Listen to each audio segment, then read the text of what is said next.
इंदौर पहुंची राज्यसभा सांसद कविता पाटीदार ने राज्यसभा में महिला आरक्षण बिल को लेकर प्रधानमंत्री नरेंद्र मोदी को धन्यवाद देते हुए कहा कि यह बिल युग बदलने वाला बिल साबित होगा। तो वहीं भाजपा को छोड़कर जाने वालों को स्वयं का स्वार्थ होने की बात कही है। राज्यसभा सांसद कविता पाटीदार ने प्रधानमंत्री नरेंद्र मोदी को धन्यवाद दिया है। साथ ही महिला आरक्षण बिल को लेकर कहा कि जिस तरह से प्रधानमंत्री नरेंद्र मोदी महिलाओं को लेकर काम कर रहे हैं, यह काफी ऐतिहासिक फैसला है और यह फैसला युग बदलने वाला फैसला है। तो वहीं पूर्व मुख्यमंत्री कमलनाथ की 15 महीने की सरकार झूठ के बुलंदी पर थी और पूर्व मुख्यमंत्री कमलनाथ हमेशा भ्रम फैलाने का काम करते हैं, हमेशा झूठ बोलते हैं। जनता उन्हें समझ चुकी है कि वह कितना झूठ बोलते हैं। बीजेपी को छोड़कर जाने वाले कार्यकर्ताओं पर उन्होंने कहा कि उनका निजी फैसला है। ज्योतिरादित्य सिंधिया के गिरते ग्राफ को लेकर राज्यसभा सांसद कविता पाटीदार का कहना है कि यह हमारे कैबिनेट के मंत्री हैं और आप कैसे कह सकते हैं कि उनका ग्राफ गिर रहा है। बीजेपी को छोड़कर जाने वाले बीजेपी का यह संस्कार है कि वह हर कार्यकर्ताओं को सम्मान देती है। देखिए, ये युग बदलने वाला निर्णय है और मैं तो इतना जानती हूँ कि अगर संकल्प में सच्चाई हो तो वो सिद्धि तक ज़रूर पहुँचता है।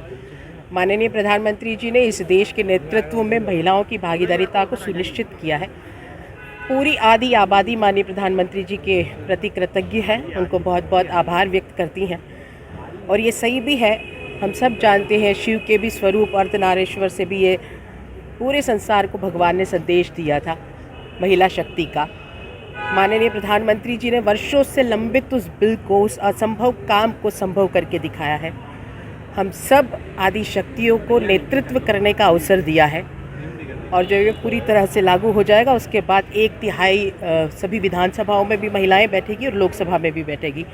निश्चित ही ये युग परिवर्तन करने वाला ये निर्णय था और मुझे उम्मीद है कि पूरी आधी आबादी इससे काफ़ी, जो हम हमेशा नारी शक्ति की बात करते हैं, उसको अवसर देने की बात करते हैं, उसे सत्यता में तब्दील करने का काम माननीय प्रधानमंत्री जी ने किया। पूर्व मुख्यमंत्री कमलनाथ का भी इंदौर दौरा है, लगातार वो मध्य प्रदेश सरकार को घेरने का प्रयास कर रहे हैं। उनका क्या? देखिए, उनका काम ये सिर्फ भ्रमित करना है। न उनके पास योजना है, न विकास है, न कोई मुद्दे हैं। 1.5 साल की जब सत्ता उन्होंने प्राप्त की थी, जब हम सब ने देखा था उनके कार्यकाल को, पिछली बार विधानसभा चुनाव में भी लोगों को झूठ बोलकर उन्होंने सत्ता प्राप्त की थी। सत्ता प्राप्त करने के बाद इस प्रदेश की जनता को बदहाली पर छोड़ दिया था।